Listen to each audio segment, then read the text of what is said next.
नमस्कार साथियों, स्वागत है आप सभी लोगों का हमारे YouTube channel Sharda classes Karnaprayag में।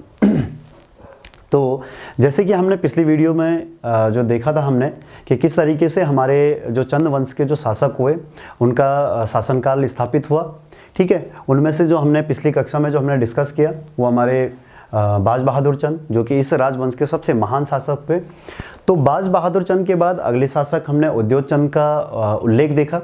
ठीक, उद्योग चंद के बाद जो यहाँ पर अगले शासक, क्योंकि अब धीरे धीरे करके जो शासक होंगे वो क्या होंगे, कमजोर कमजोर शासक होते जाएंगे और ये साम्राज्य अपने अंतिम चरण में क्या हो जाएगा, पहुंच जाएगा। ठीक, तो उद्योग चंद के बाद जो आपके अगले शासक दिखाई देते हैं वो थे आपके ज्ञानचंद। ठीक है, ज्ञानचंद का जो शासनकाल था वो शुरू हुआ था आपका 1698 से लेकर 1708 तक। 1698 से लेकर 1708 तक इन्होंने अपना शासन स्थापित किया। ठीक, इनके जो समकालीन शासक थे पंवार वंश में आपके कौन थे, फतेह शाह थे। ठीक, यहाँ पर क्या हुए थे, आपके फतेह शाह हुए थे, क्योंकि फतेह शाह के साथ इनका जो युद्ध हुआ वो लगातार युद्ध इनके आपस में चलते रहे।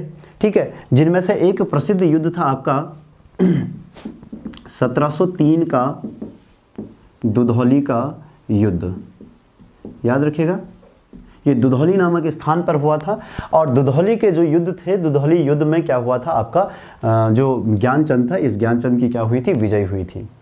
उसके पश्चात फिर से 1707 में इन्होंने फिर से आक्रमण किया था। 1707 में इन्होंने फिर से आपके पंवार वंशी जो शासक थे फतेह शाह, उन पर आक्रमण किया और आपका पंडवा खाल से होते हुए इन्होंने कहाँ किया था आक्रमण, चांदपुर गढ़ी पर आक्रमण किया था। ठीक है, तो पंडवा खाल होते हुए चांदपुर गढ़ी पर इन्होंने आक्रमण किया और फिर से वहां पर क्या की थी, लूटपाट मचाई और इनकी क्या हुई थी, उसमें विजय हुई थी।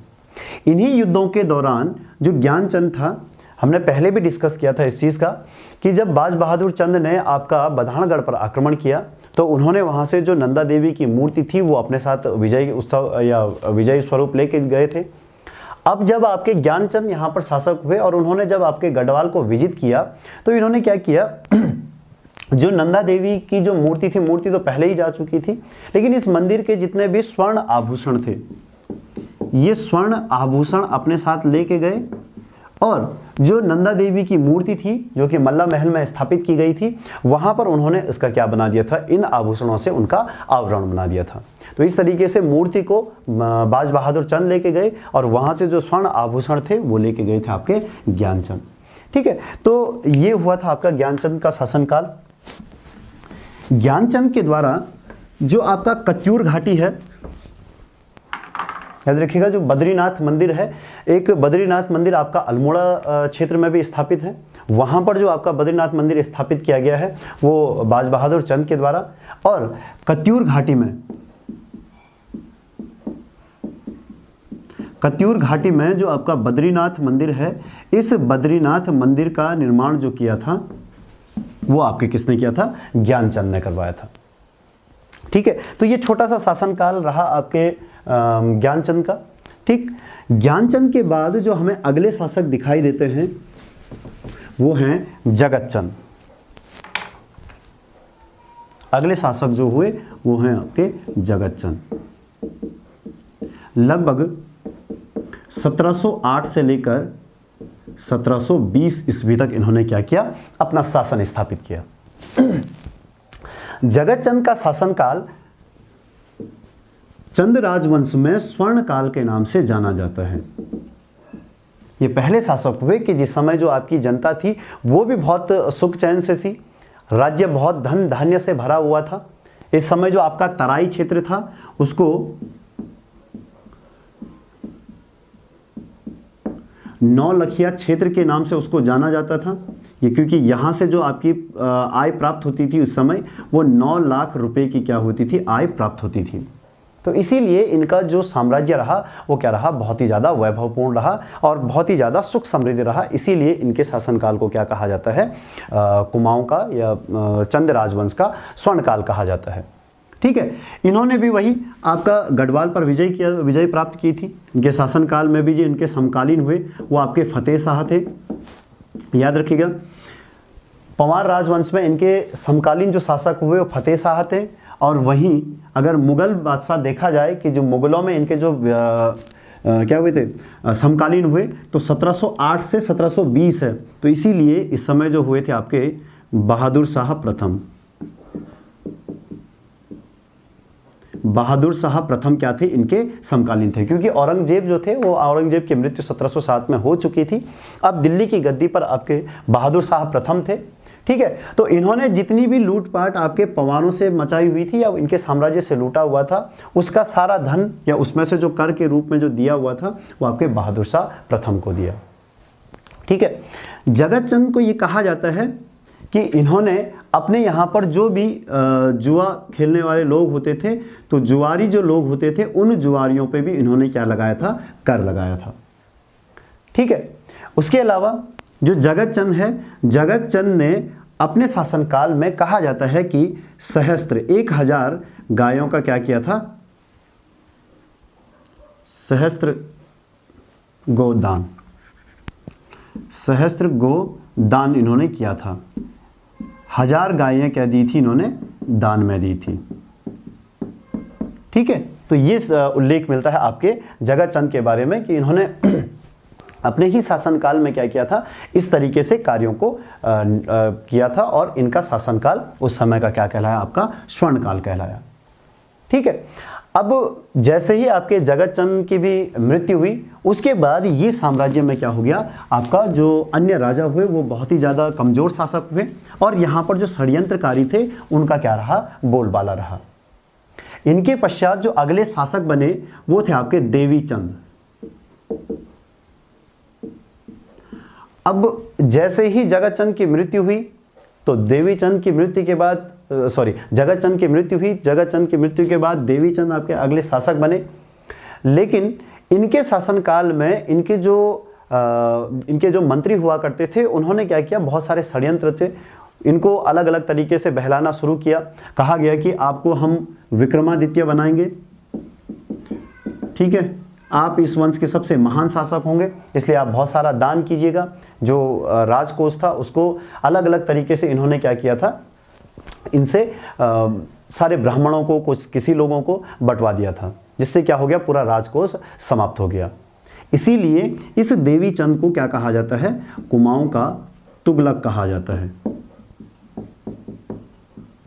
और इन षड्यंत्रकारियों में से जो सबसे प्रसिद्ध थे वो थे आपके माणिक बिष्ट और आपका पूरन मल बिष्ट। मतलब जो बिष्ट बंधु थे, बिष्ट बंधुओं के द्वारा ही देवी चंद के शासनकाल में क्या किया गया था, ये लूटपाट मचाई गई थी, ठीक है।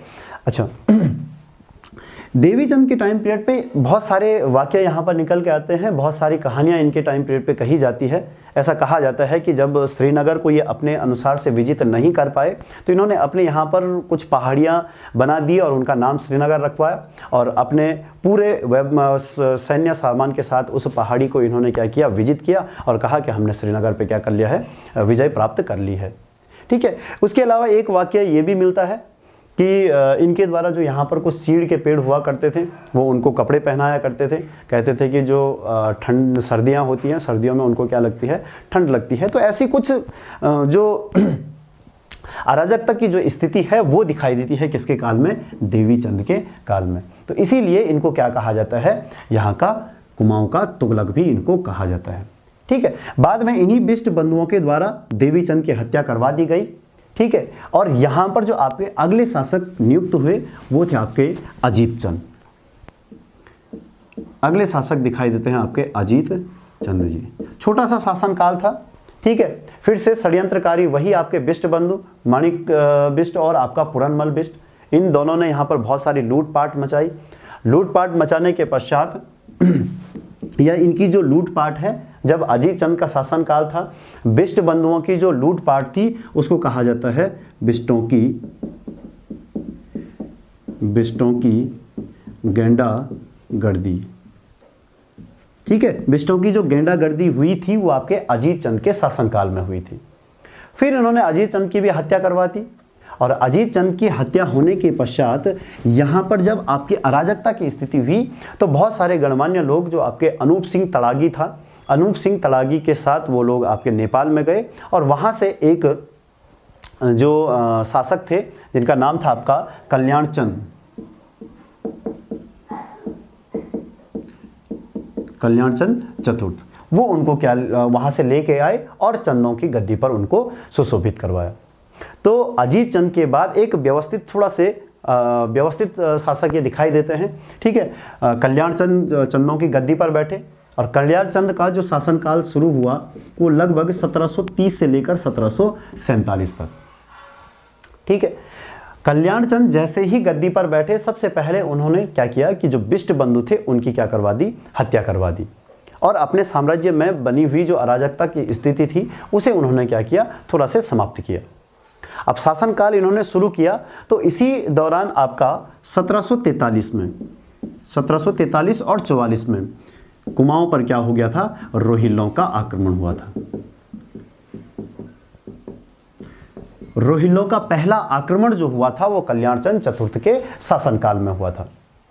अब रोहिल्लों का आक्रमण हुआ तो इसी समय आपके अवध के जो नवाब थे मंसूर अली, तो मंसूर अली ने भी क्या किया था, अवध के नवाब मंसूर अली, मंसूर अली ने भी क्या कर दिया, आपके तराई पर आक्रमण कर दिया।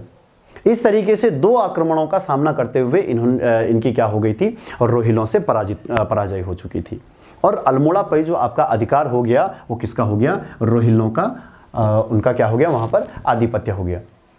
जो कल्याण चंद जी थे, कल्याण चंद जी अपनी जान बचाते हुए सीधे पहुंचे श्रीनगर दरबार। फिर से श्रीनगर में उस समय जो शासक थे वो थे आपके प्रदीप शाह। प्रदीप शाह ने कल्याण चंद को अपने राज्य में शरण दी, और उनकी, प्रदीप शाह की सेना और कल्याण चंद की जो सेना थी, इन दोनों सेनाओं ने रोहिल्लों के विरुद्ध छकाता में क्या किया था, युद्ध किया था। जो छकाता है, छकाता में युद्ध हुआ, लेकिन इस युद्ध में भी क्या हुई थी, उनकी हार हुई थी।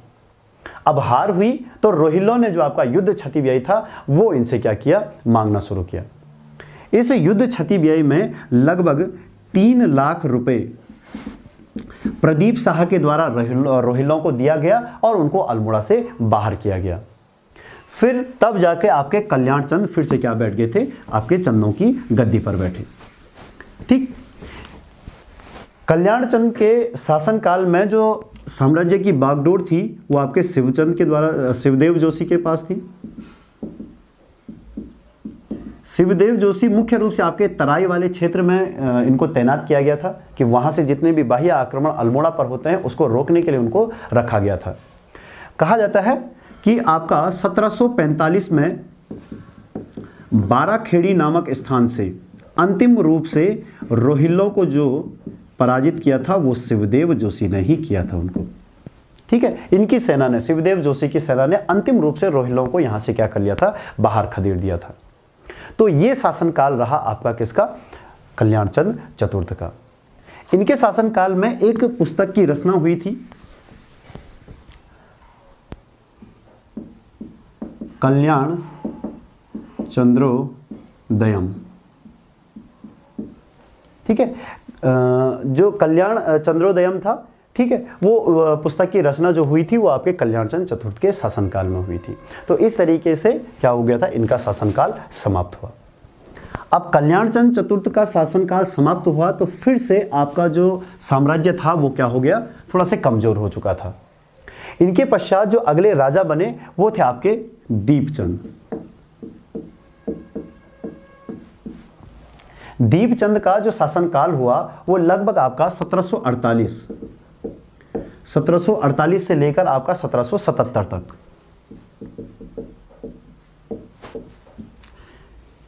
इसके शासनकाल में जो शासन की बागडोर संभाली थी वो आपके शिवचंद ने संभाली, शिवदेव जोशी ने संभाली। ठीक, साम्राज्य में आपका जो अराजकता की स्थिति बनी हुई थी वो फिर से यहाँ पर फिर से दिखाई देती है। ठीक है, और इस समय जो आपका षड्यंत्रकारी था वो इन्हीं में से एक था जिसका नाम था मोहन सिंह रौतेला।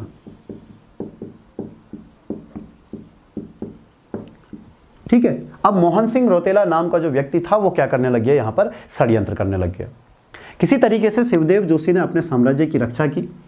ठीक, 1761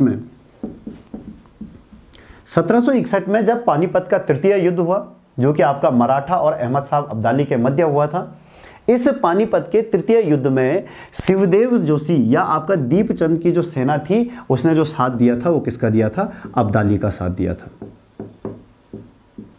इन्होंने पानीपत के तृतीय युद्ध में मराठों का साथ न देते हुए अहमद शाह अब्दाली का क्या दिया था, साथ दिया था। ठीक है, अच्छा, अब जो इनके शासनकाल में जो आपका मोहन सिंह रौतेला और इनके जो भाई थे लाल सिंह, उनके द्वारा जो षड्यंत्र रचे गए थे उसके कारण क्या हुआ कि मोहन सिंह रौतेला ने क्या किया, दीपचंद की क्या करवा दी, हत्या करवा दी। अब जैसे ही दीपचंद की हत्या हुई तो अगला शासक यहां पर मोहन सिंह रौतेला ने मोहन चंद के नाम से क्या कर लिया, अपना शासन शुरू कर लिया। ठीक है, तो दीपचंद के बाद अगला शासक बना यहां पर कौन, मोहन चंद। नाम इसका मोहन सिंह रौतेला था क्योंकि कुमाऊं में जो रौतेला है वो आपके राजा के जो छोटे भाई हैं उनको भी कहा जाता है, तो हो सकता है कि ये इन्हीं चंदों में से कोई रहे होंगे। तो मोहन चंद के नाम से इन्होंने क्या किया था, अपना शासन शुरू किया। पहला शासन याद रखिएगा, मोहन सिंह रौतेला ने 2 बार शासन किया। पहला शासन हुआ था तो उस समय इन्होंने 1777 से लेकर 1778 तक, पहला शासन जो शुरू हुआ वो 1777 से 1778 तक में इनका शासन हुआ। ठीक, अब क्या हुआ कि मोहन सिंह रौतेला ने लगभग 1 साल तक शासन किया। तो इस समय जो आपके चंदों की जो सेना थी उसकी बागडोर हर्षदेव जोशी उस समय क्या कर रहे थे, इस मोहन सिंह रौतेला से अलग होने के या इस मोहन सिंह रौतेला को गद्दी से हटाने का प्रयास कर रहे थे। तो हर्षदेव जोशी ने क्या किया, जब मोहन सिंह रौतेला या मोहन चंद चंदों की गद्दी पर बैठे तो उस समय पंवार जो शासक हुआ करते थे वो थे आपके ललित शाह। प्रदीप शाह के बाद वहां पर अगले शासक बने ललित शाह। तो हर्षदेव जोशी ने क्या किया, ललित शाह से ये आग्रह किया कि हमारे यहाँ पर जो षड्यंत्र रचा गया है, जो ये मोहन सिंह रौतेला नाम का व्यक्ति है, आप उसको पराजित कीजिएगा और हमारे साम्राज्य पे आक्रमण कीजिएगा। हर्षदेव जोशी के कहने पर ललित शाह ने अपनी सेना कुमाऊं में भेजी और कुमाऊं में एक जगह पड़ती है आपके बगवाली पोखर, मुख्य रूप से अल्मोड़ा क्षेत्र में बगवाली पोखर नामक स्थान पर 1779 में बगवाली पोखर नामक स्थान पे ललित शाह और मोहन सिंह रौतेला या मोहन चंद की जो सेना थी उनके मध्य युद्ध हुआ, जिसमें मोहन सिंह की क्या हुई थी, हार हुई थी। ये मोहन चंद क्या हो चुका था, हार चुका था, और इसमें ललित शाह क्या हुए, विजयी हुए। जैसे ही ललित शाह यहाँ पर विजयी हुए, इसको गद्दी से हटाया गया और चंदों का जो अगला शासक बनाया गया वो बनाया गया ललित शाह के दूसरे पुत्र। ललित शाह के बड़े वाले जो पुत्र थे उनका नाम जयकृत शाह था। ठीक है, और इनके जो दूसरे पुत्र थे उनका नाम था प्रद्युमन शाह। अब प्रद्युमन शाह न होकर इनको यहां पर प्रद्युमन चंद बना दिया गया।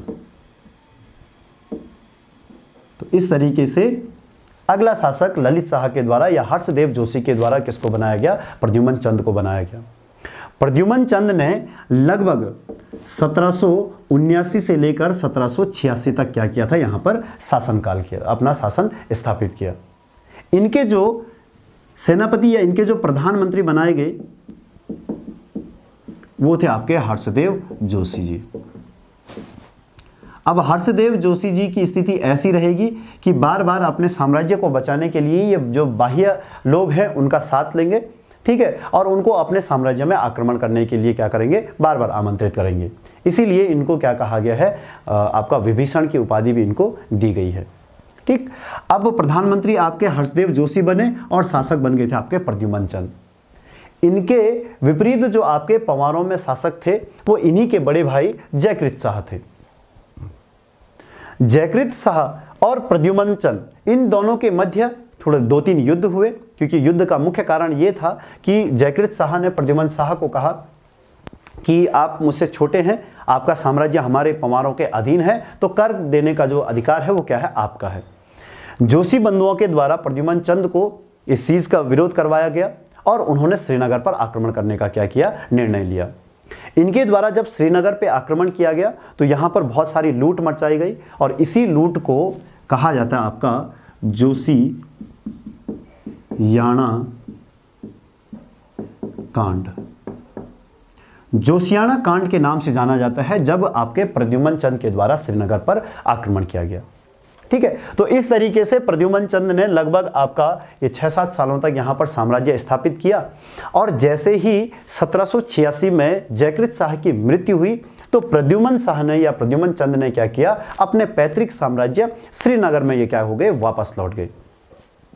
हर्षदेव जोशी ये चाहते थे कि जो प्रद्युमन चंद हैं या प्रद्युमन शाह हैं वो श्रीनगर की गद्दी में बैठे रहें और जो कुमाऊं है वहां पर वो क्या करें, केवल प्रतिनिधि के रूप में, राजा के प्रतिनिधि के रूप में क्या करें, अपना शासन चलाते रहें।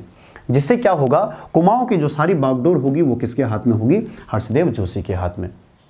लेकिन जोशियाना कांड हुआ था या जोशियानी कांड हुआ था और इन लूटपाटों के कारण क्या हुआ कि आपका जो पंवार साम्राज्य था उसका जो राजकोष था वो पूर्ण रूप से क्या हो चुका था, समाप्त हो चुका था। यहाँ के कुछ षड्यंत्रकारी हुए, उन्होंने भी इस सारे राजकोष को समाप्त किया था, जिस कारण क्या हुआ, प्रद्युमन शाह अपने श्रीनगर से जो कुमाऊं का जो साम्राज्य था वहां पर ज्यादा ध्यान नहीं दे पाए। कारणवश क्या हुआ कि जब प्रद्युमन शाह ने अपने पैतृक साम्राज्य में अपना शासन संचालित किया तो उसी समय फिर से मोहन सिंह रौतेला ने क्या कर लिया था, यहाँ पर फिर से आक्रमण कर लिया। उन्होंने फिर से षड्यंत्र रचे और जो हर्षदेव जोशी थे और हर्षदेव जोशी को उन्होंने क्या किया, पराजित किया। ठीक है, और फिर से आपका मोहन चंद क्या बैठ गया, गद्दी पर बैठ गया। दूसरी बार जब मोहन चंद गद्दी पर बैठे तो 1787 से लेकर 1788 तक इन्होंने क्या किया, शासन किया। ठीक है, 1787 से लेकर 1788 में इनका शासन हुआ। फिर से आपके हर्षदेव जोशी और जो मोहन चंद थे इनके मध्य आपका युद्ध हुआ। युद्ध जो आपका हुआ था वो पाली परगने में हुआ था। ठीक, इसको पाली का युद्ध भी कहा जाता है। लगभग पाली का जो युद्ध हुआ था वो 1788, थोड़ा सा कंफ्यूजन है इस पे, लगभग 1788 वाले रीजन पे हुआ था। ठीक है, यहां पर जो पाली का युद्ध हुआ इसमें आपका मोहन चंद जो था आपका वो पराजित हुआ और हर्षदेव जोशी की क्या हुई थी, इसमें विजय हुई थी। इस विजय के पश्चात जो आपके हर्षदेव जोशी थे, हर्षदेव जोशी ने क्या किया, यहां पर एक शासक नियुक्त किया जिनका नाम था शिवचंद। उन्होंने क्या किया, शिवचंद को यहां पर शासक नियुक्त किया। तो इस तरीके से मोहन चंद के द्वितीय कार्यकाल के पश्चात अगला शासक जो यहां पर बना वो क्या बना, शिवचंद। मात्र 1 साल कुछ माह के लिए क्या हुए थे, यहां के शासक हुए। शिवचंद के शासन काल में जो आपके शासन की बागडोर थी वो फिर से आपके हर्षदेव जोशी के पास।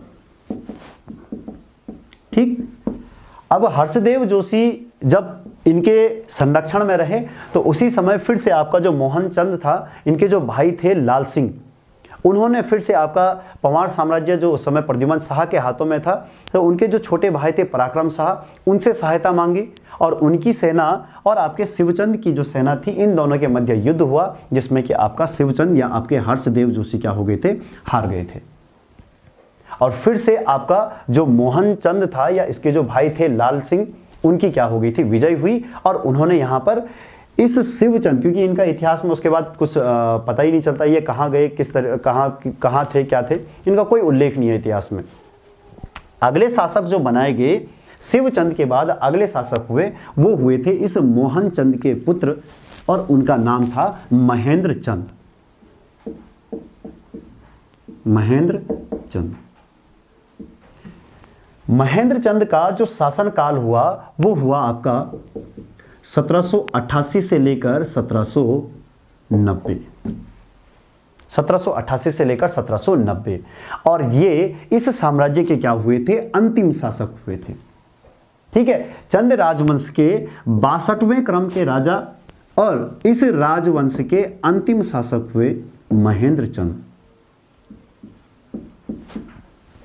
क्योंकि महेंद्र चंद के शासनकाल में ही जो आपके गोरखे थे, क्योंकि हर्षदेव जोशी ने फिर से प्रयास किया अपने साम्राज्य को वापस लेने के लिए, तो इन्होंने जो नेपाल के राजा थे, ठीक है, उनसे ये रिक्वेस्ट की कि आप हमारे साम्राज्य पे आक्रमण कीजिएगा और जो भी आप लोगों का युद्ध क्षति व्यय होगा, जो युद्ध में जितने भी आपकी क्षति होगी, उसके लिए मैं आपको पैसा जितना आपका होगा वो वापस दे दूंगा और आप मेरा साम्राज्य मुझे वापस लौटाएंगे। 1790 में गोरखों के द्वारा यहां पर आक्रमण किया गया। ठीक, और गोरखों के आक्रमण के पश्चात क्या हुआ कि गोरखों ने महेंद्र चंद और लाल सिंह इन दोनों को पराजित किया।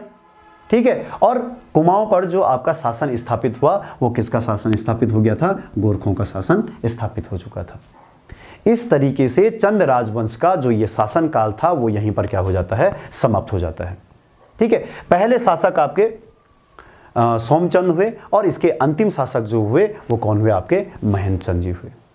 ठीक है, तो इस तरीके से इनके सारे राजाओं का क्या हो चुका था, उल्लेख हुआ और इन सारे राजाओं का क्या हुआ, शासनकाल समाप्त हुआ। ठीक है, तो आज की वीडियो में हम इतना ही इसको देखते हैं। ठीक है, जितने भी राजाओं का उल्लेख किया है आप अच्छे से इन चीज़ों को देख लीजिएगा।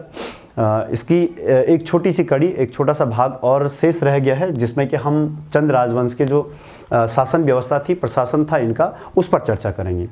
ठीक है, तो आज के लिए इस क्लास को यहीं पर समाप्त करते हैं।